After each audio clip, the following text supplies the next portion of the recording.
So I'm going to move now to our second paper, where we are going to be hearing from Bob Irving about historic Kilbride, a past too rich to have no future. What a fantastic title, and I think really kind of captures the key essence of why we want to look after these spaces. So without further ado, we just get here. And I should say that that Bob is joining us from Australia, so really indicating that the kind of geographic links are able to kind of benefit from this kind of digital engagement as well. So over to you, Bob. Thank you. Okay, thanks, Susan. Okay, so historic Kilbride, a past too rich not to have a future. This was penned by one of our trustees, Liam. Once we'd actually formed a trust. So what I'm going to talk about initially here is about the site itself. So just using this picture, what we have in the bottom left-hand corner is a kirk. Now this church was actually built in about 1706, so it's relatively new. It's within the boundary of an oval boundary of a stone wall of a churchyard that had been there for quite some time. And to give you some context. If you look at behind all the buildings there in the church and the hill, there is actually a coffin road that crosses across from left to right. Towards the left, the coffin road heads into Oban, and Kilbride is 3 miles south of Oban. And from there, it goes down Glen Lonan to Nault, up to Loch and the coffins from the area were then taken across the loch to Ardhatton Priory, and that's where, for many years, the chiefs of the MacDougall clan were buried. To the right, the coffin road goes down to Loch Fechan, down to the edge of the loch where there is a thing called the Rock of the Dead, and the whole point of this is a place where the boats were moored. The chiefs were then put into the boats and ferried across to Iona, because back in the 11th and 12th century and before that, the places where the chiefs wanted to be buried was actually on Iona, and so Kilbride was in fact on this route with some very significant passage of chiefs and people going to their various places. The churchyard is mixed. So as I say, we have the 1706 church there. Just behind the church and to the left, we can only slightly see the front of it, is a burial aisle for the MacDougall chiefs from 1737 onwards. And to the right, we see a series of gravestones, standing gravestones, and a hill where there are more graves there. The next slide, please. So this is just to give you a bit of an idea of the continuities for the site. There's pretty good evidence, in fact, that it dates back to the 6th century. There was a church there to St. Bride, and St. Bride was very well known for her cloak, if you like, because she seemed to take over whole areas, very well and widely known. Then I just make a comment here about the church, the 18th century church. We have 14th and 15th century medieval grave slabs on site. There's a restored early Christian, the Lerags cross, which was actually found in pieces in the churchyard. It was put together again and assembled on a hill 400 yards away from the churchyard, close to where it was originally. There is a sacred well on the site, and a number of other features. So it's quite a complex site. Now, we know that it was of importance in the 13th century because King Alexander II signed a document which was focused around making Kilbride the seat of the Diocese of Argyll. However, directly after this, Alexander died of an acute illness on Kerala, and the seat of the diocese was then transferred to Lismore. interestingly, at this site, at this time, there was a conflict going on between the Celtic Church and the Roman Church, coming obviously from Rome, over who was going to be preeminent in the area, and it was a source of, as I say, source of conflict in the area. Not that I'm a conspiracy theorist, but you wonder somehow. So, as I said before, a complex graveyard is located within an oval stone boundary wall, and includes the MacDougall burial aisle. The MacDougall burial aisle is an unroofed 18th century structure where many chiefs of the clan were buried after 1737. The first of them to be buried there was Ian Kerr MacDougall, and the reason he was buried there because he was supposed to be buried at Ardhatton following all the previous MacDougall chiefs. However, there was a big storm came up on the Loch and on Loch Etive, and so they couldn't take him across to Ardhatton. So it decided to bring him back to Kilbride and have him buried at Kilbride. Now, already at that time, members of the MacDougall family had been buried at Kilbride, and so it was not something which was totally out of kilter with what had happened previously. If we actually look at the site, there are about 300 gravestones on the site, and several West Highland medieval grave slabs dating back to the 13th, 14th, and 15th century. As I mentioned before, the cross on the hill about 400 yards away. Okay, next slide, please. So what is its ownership now? So Kilbride is actually privately owned. So it was privately owned by Liam and Myra Griffin, and they owned the site at a time when it was decided that we should get involved with the Adopt a Monument scheme. And so at that time, we put together a team of people who were trained in surveying graveyards, and we did a measured survey of the graveyard,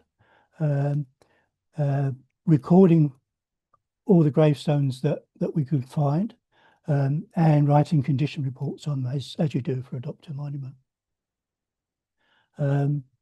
Now, a while after that, it was decided, in fact, that probably it should be owned by a trust. So therefore, Liam and Myra then gave the trust a 99-year lease, effectively a perpetual lease to the graveyard, to look after it and to move it on, to find out as much as we could about it and to try to make it accessible to communities. So we put together the final report in about 2013. We were using a number of sources to try and figure out what was going on the site, because we didn't realize how many medieval grave slabs there were at that time, because most of them that were visible and obvious were those from the 18th, 17th century. What we actually used to guide us in working with the medieval grave slabs were a series of rubbings that had been made by Lord Archibald from Inverary Castle, and some of the people that helped him. Can I go to the next slide, please? So I've mentioned the MacDougall Chief's aisle, the burial aisle, which is shown here. This is, again, within the boundary of the churchyard. So if you're looking at the entrance, so this is unroofed, immediately on the inside of the aisle, inside the archway on the right-hand side, is the gravestone, the tomb of Ian Kerr, where he was laid to rest there in 1737. And there is some conjecture about where his wife is.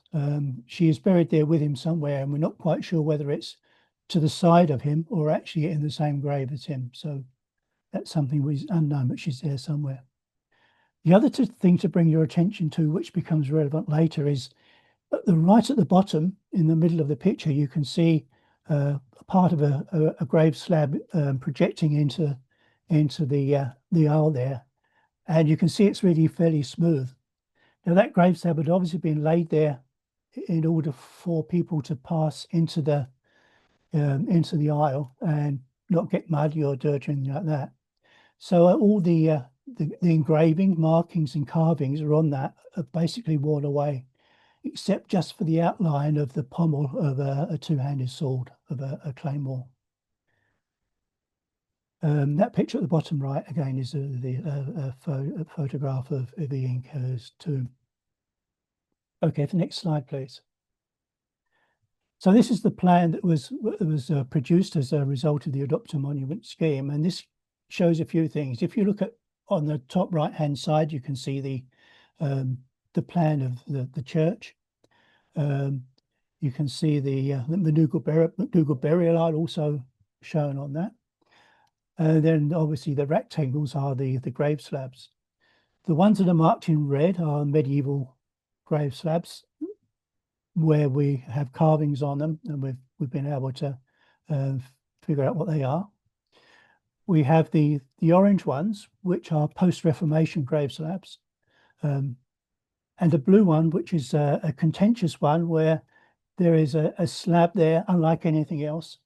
It has markings on it very similar to the runic markings you'd find on the Isle of Man or from Ireland in about the 4th century. So you can ask two questions. Is it really runic markings on it? And if it is, why is it here? Because it seems very much out of place.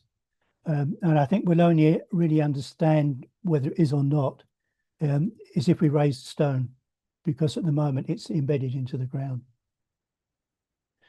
Anyway, so this is the plan we produced, and it gives us an idea. To the left, we have a hill. So all those reds and oranges and the blue grave slab there are up on the hill. And down by the church, the 3 red dots there to denote the 3 West Highland medieval grave slabs is found with carvings on them. There are many more there, but they've been worn very smooth, so there's no way of recognizing them in any way, so we haven't marked them in there. Next slide, please.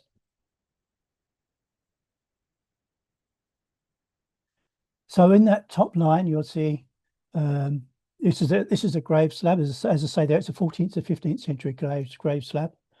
On the right-hand slide is a rubbing of the grave slab. Now, this rubbing was made in about 1912 by Lord Argyll, or the school teacher that was helping him, Mr. Jack. And so we know what that looked like in 1900. So it's quite interesting to see now what the gravestone looks like when we see it when it was in 2013 when we first saw it. Again, this is you've got a sword on it and all those traditional carvings. It's a Lockhart style carving, and because it's facing west rather than facing east, there's a thought that maybe it's been moved and it's not in its proper location. If we look at the bottom layer, we have another grave slab. This is the grave slab very close to the church down at the bottom. It's been worn very smooth, and you see on the right the rubbing that was taken again in about 1908 to 1912, with a lot more obvious carving on it than is currently there, because it's been exposed primarily to footfall, I think, and some weathering. Next slide, please. These are just 3 of the post-Reformation grave slabs that are in the caged area at the top. Again, these have obviously been moved from their original locations. So quite ornate markings as you come to expect from those post-Reformation grave slabs. Next slide, please. So if we go to the Arcans, the Royal Commission of Ancient and Historical Monuments of Scotland, published for the Argyll and for this area, there was expected to be about 14 medieval grave slabs, although their location wasn't actually noted with Arcans, as was typical. So we found a few of them, the grave slabs, the West Highland medieval grave slabs, but there were quite a few missing. So we used a couple of things. We used the rubbings, which are held in the Inverary Archive, to figure out what they should look like. And then we went to the Edinburgh Archive and found the original notebooks from Steer and Dixon from when they were actually doing the audit for Arcans. And interestingly, in their notebooks, they actually put in the location for some of the key grave slabs the gravestones in the gravesite. So we could identify a spot, mark out 5 yards in a particular direction, and lo and behold, that's where we found the one, two, and three of the grave slabs that were missing. Next slide, please. And here are a couple of those grave slabs. So we're able to find the one on the top, which is quite ornate, floriated cross with a sword. And in retrospect, when you get a hot, dry summer's day, you can actually start seeing where these things are. But if it's a very wet time, then it's very difficult to see through the weeds and the grass. On the lower level again, along that line, along the bottom, again, this is a grave slab that was found and located by using the notes from Steer and Dixon. The rubbing on the right-hand side, noted as being quite a remarkable grave slab. And it shows you that you shouldn't always believe rumours, because there are many rumours that these grave slabs had been taken and used for doorsteps, or been put into the university archive somewhere. And people have talked about trucks coming along and taking things away. Well, it just wasn't true. It's just that we hadn't found them at that time. So this was, we were very pleased to find that they're still there. Next slide, please. I think we're at the end now, Bob. Yeah, okay. Yeah. So what we have here, there are 1, 2, 3, 4, 5 rubbings there. Those 5 rubbings indicate 5 grave slabs that we still expect to find in the Kilbride kirkyard. And there's one more slide, I believe. Oh, we'll skip that one. That's okay. And this is the casting of the bell. So Donnelly possessed a bronze church bell, which came from the Kilbride chapel. It was engraved with the date of 1796. So the Donnelly Trust passed it over to the McDougalls, loaned the bell to the Friends of Kilbride, and we brought in specialist bell casters to actually produce a replica of this bell that had been actually taken off a ship, put into Donnelly, and then loaned to us. And the replica now is actually hanging from a tree.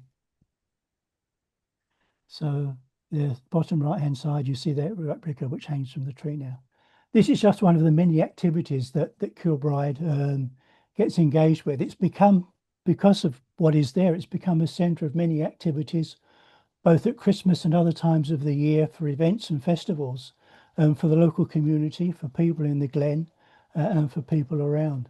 And so it's becoming quite a vibrant place, which is actually focused on the kirkyard.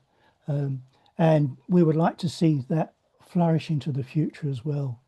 And so for us, looking at the gravestones as well, we now need to decide what we're going to do about how do we actually display them, how do we protect them, and how do we make them accessible for research for the future. I think that's it. Thank you, Susan. That's brilliant. Thank you so much, Bob. That was an amazing tour de force of the history of Kilbride from such an early start as well, from the 6th century. That's when you think that the site was established. And I think it just illustrates so strongly how the setting of a site is incredibly important to understand its history and the different types of features that you might find there. I think it's fantastic that you have all of these kind of really early Christian elements to the site as well, the kind of clan links, the kind of spring and the like. And well, we don't quite have time for many questions, but there was a very quick question that was asked could you just explain who Ian Kerr is, please? Yeah, so Ian Kerr is the Jacobite chief of the MacDougall clan, and he was the first of the MacDougalls to be actually buried on the Kilbride site. So Brilliant, splendid. Well, that was brilliant. And as I say, I am going to be sending out everybody's contact details after the event. So if you've got any questions for Bob and his colleagues at Old Kilbride, then please do get in touch with them directly.